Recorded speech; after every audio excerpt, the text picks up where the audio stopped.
ನೋಡಿ ರಾತ್ರಿ ನುಗ್ಗಿ ಕೊಲೆ ಮಾಡ್ತಾರೆ ಅಂತಂದ್ರೆ ಹೇಗಿರಬೇಕು. ಅದರಲ್ಲೂ ಒಬ್ಬರಲ್ಲ ಇಬ್ಬರಲ್ಲ 4 ಜನರನ್ನ ಕೊಚ್ಚಿ ಕೊಲೆ ಮಾಡಿರೋದು, ಟೆರೇಸಿಂದ ಇಳಿದು ಕೊಲೆ ಮಾಡಿರೋದು. ಗದಗ್ನ ಸ್ಥಿತಿ ಇದು. ನಗರಸಭೆ ಉಪಾಧ್ಯಕ್ಷೆ ಆಕೆ. ಮೊದಲನೇ ಮಹಡಿಯಲ್ಲಿ ಆ ಕೊಠಡಿನೆಲ್ಲ ಮಲಗಿದ್ದಂಥವ್ರನ್ನ ಸಾಲು ಸಾಲಾಗಿ ಹತ್ಯೆ ಮಾಡಲಾಗಿದೆ. ಬಿಜೆಪಿ ಮುಖಂಡರಾದ ಸುನಂದ, ಅವರ ಪುತ್ರ ಪುತ್ರಿ ಗಂಡ, ಸುನಂದ ಪುತ್ರ ಕಾರ್ತಿಕ್, ಸಂಬಂಧಿ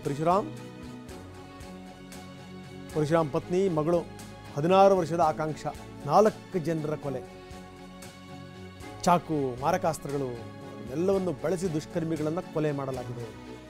ಎಷ್ಟರ ಮಟ್ಟಿಗೆ ಅಂತಂದರೆ ಕೊಲೆ ಮಾಡಿ ಬಿಂದಾಸಗರು ಹೊರಗಡೆ ಬಂದು ಅಸ್ತ್ರಗಳನ್ನು ಅಲ್ಲೇ ಹೊರಗಡೆ ಬಿಸಾಕ್ ಹೋಗಿದ್ದಾರೆ. ನೋಡಿ, ನಾವು ತೋರಿಸ್ತಾ ಇದ್ದೀವಿ. ಚಾಕು ಬಾಕುಗಳನ್ನು ಬಳಸಿ ಹಿಂಗೆ ಕೊಲೆ ಮಾಡಿರುವಂಥ, ಕೊಲೆ ಆಗಿರುವಂಥ ದುರ್ದೈವಿಗಳು.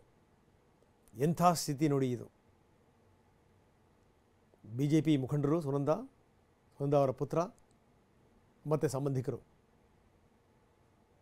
ಸುನಂದ ಪುತ್ರ ಕಾರ್ತಿಕ್, ಸಂಬಂಧಿ ಪರಶುರಾಮ್ ಅವರ ಪತ್ನಿ ಮತ್ತು ಮಗಳು ಆಕಾಂಕ್ಷ 16 ವರ್ಷ. ಕೊಲೆಯಾದ ದುರ್ದೈವಿಗಳ ಫೋಟೋವನ್ನು ಕೂಡ ನಾವು ತೋರಿಸ್ತಾ ಇದ್ದೀವಿ. ಒಂದೇ ಕುಟುಂಬದ 4 ಕೊಲೆ ಮಾಡ್ತಾರೆ ಅಂದರೆ ಅದು ಯಾವ ಪರಿಕೋಪ ಇರಬೇಕು. ಐಜಿಪಿ ವಿಕಾಸ್ ಕುಮಾರ್ ಭೇಟಿ ಕೊಟ್ಟಿದ್ದಾರೆ. ಬೆಳಗಾವಿ ಐಜಿಪಿ. ತಾಯಿಯಾಗಲು ಪ್ರಯತ್ನಿಸಿ ವಿಫಲರಾಗ್ತಿದ್ದೀರಾ? ನೋವ ಐವಿಎಫ್ನ ನುರಿತ ಫಲವತ್ತತೆ ತಜ್ಞರನ್ನ ಭೇಟಿಯಾಗಿ ಉಚಿತ ಸಮಾಲೋಚನೆಯನ್ನ ಪಡೆಯಿರಿ. ಎಲ್ಲ ವಿವರಗಳನ್ನು ಕಲೆ ಹಾಕಿದ್ದಾರೆ. ದಾಸರ ಓಣಿಯಲ್ಲಿ ನಡೆದಿರುವಂತಹ ಘಟನೆ ಇದು. 4 ಹತ್ಯೆಗೆ ಕಾರಣ ಏನು, ಪೊಲೀಸರು ತಲೆ ಕೆಡಿಸಿಕೊಂಡಿದ್ದಾರೆ. ಖುದ್ದು ಐಜಿಪಿನೇ ಬಂದು ಸ್ಥಳ ಪರಿಶೀಲನೆ ಮಾಡ್ತಾ ಇದ್ದಾರೆ. ಬನ್ನಿ, ನಮ್ಮ ಪ್ರತಿನಿಧಿ ಸಂಜೀವ್ ಪಾಂಡ್ರೆ ಅಲ್ಲಿಂದ ಒಂದು ಪ್ರತ್ಯಕ್ಷ ವರದಿ ಕೊಟ್ಟಿದ್ದಾರೆ, ನೋಡೋಣ.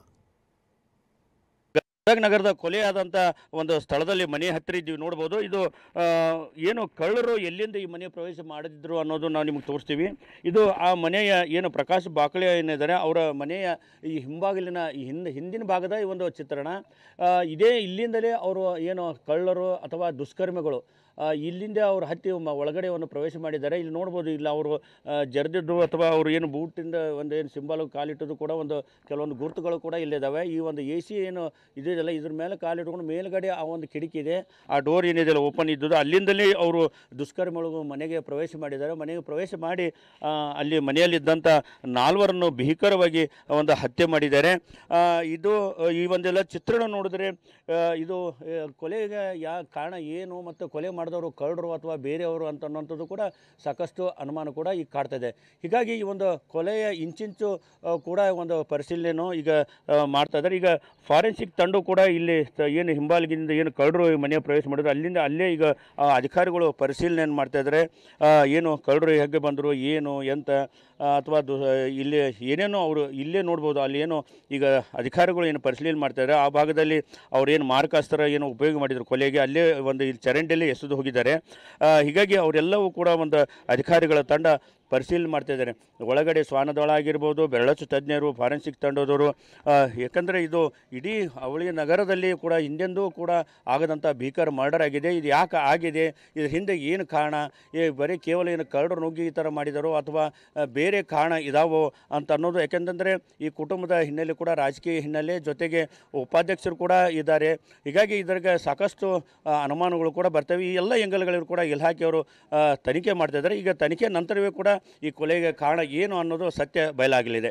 ಕ್ಯಾಮ್ರಾಮನ್ ರವಿಗಣಿ ಜೊತೆ ಸಂಜೀವ್ ಪಾಂಡ್ರೆ, TV9 ಗದಗ. 4 ಕೊಲೆ, ಒಂದೇ ರಾತ್ರಿ 4 ಕೊಲೆ. ಒಂದು ಲೆಕ್ಕದಲ್ಲಿ ಏನಂದರೆ ಇಡೀ ನಗರವೇ ಬೆಚ್ಚಿ ಬಿದ್ದು ಹೋಗಿದೆ. ಏನಿದು ಅಂತ HK ಪಾಟೀಲ್ ಇವತ್ತು ಅವ್ರ ಕುಟುಂಬಕ್ಕೆ ಭೇಟಿ ಕೊಟ್ಟಿದ್ದಾರೆ. ಕುಟುಂಬದ ಸದಸ್ಯರನ್ನ ಮಾತಾಡಿಸಿದ್ದಾರೆ. ಅವ್ರಿಗೆ ಸಾಂತ್ವನ ಹೇಳುವಂಥ ಪ್ರಯತ್ನ ಮಾಡಿದ್ದಾರೆ. ದಾಸರವಣಿಯ ಪ್ರಕಾಶ್ ಬಾಕಳೆ ಅವರ ಮನೆಗೆ ಮಂತ್ರಿಗಳು ಭೇಟಿ ಕೊಟ್ಟು ಕುಟುಂಬಕ್ಕೆ ಧೈರ್ಯ ತುಂಬಿದರು. ಏನು ಧೈರ್ಯ ತುಂಬೋದೋ ಏನೋ, ಏನು ಹೇಳಿದ್ರು ಏನು ಸತ್ತಿರೋದು ಎದ್ದು ಬರಲ್ವೇ.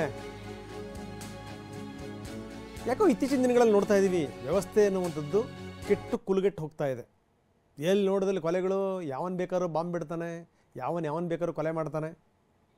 ಏನು ಕಾನೂನು ಸುವ್ಯವಸ್ಥೆ ಅನ್ನುವಂಥದ್ದು ಇದೆಯೋ ಇಲ್ವೋ ಅಂತ ಅನಿಸ್ಬಿಡುತ್ತೆ ಒಂದೊಂದ್ಸರಿ ನೋಡಿದಾಗ. ಬನ್ನಿ, ಭೇಟಿ ಮಾಡಾದ್ಮೇಲೆ ಬಾಕಳೆ ಅವರ ಕುಟುಂಬದ ಜೊತೆಗೆ ಮಾತಾಡಾದ್ಮೇಲೆ ಏನು ಹೇಳಿದ್ರು HK ಪಾಟೀಲ್ ನೋಡೋಣ. ದುರ್ದೈವದ ಘಟನೆ, ಅಮಾನುಷವಾಗಿರ್ತಕ್ಕಂಥ ಘಟನೆ. ಈಗ ತಕ್ಷಣ ಸಾರ್ವಜನಿಕರು, ಪೊಲೀಸ್ ಹಿರಿಯ ಅಧಿಕಾರಿಗಳು ಅವರು ಯಾವ ಕಡೆಯಿಂದ ಎಂಟ್ರಿ ಆಗಿದ್ದಾರೆ, ಯಾರು ಗುನ್ನೆ ಮಾಡೋದಕ್ಕೆ ಬಂದಿದ್ದಾರೆ, ಅವರು ಮೇಲಿಂದ ಬಂದಿದ್ದಾರೋ ಹೇಗೆ ಅನ್ನೋದ್ರ ಬಗ್ಗೆ ಅವರೆಲ್ಲ ತನಿಖೆ ಮಾಡ್ತಾ ಇದ್ದಾರೆ. ಇಂಥ ಅಮಾನವೀಯ ಘಟನೆ ಮಾಡಿರುವ ಈ ಕೃತ್ಯಕಾರರು ನಿಜವಾಗಿಯೂ ಮನುಷ್ಯರಂತೆ ವರ್ತನೆ ಮಾಡೇ ಇಲ್ಲ. ಪೊಲೀಸ್ ತನಿಖೆ ಗಂಭೀರವಾಗಿ ನಡೀತದೆ. ಆದಷ್ಟು ಬೇಗ ಗುನ್ನೆಗಾರರನ್ನು ಪತ್ತೆ ಹಚ್ಚುವಂಥ ಕೆಲಸ ಮಾಡ್ತಾರೆ.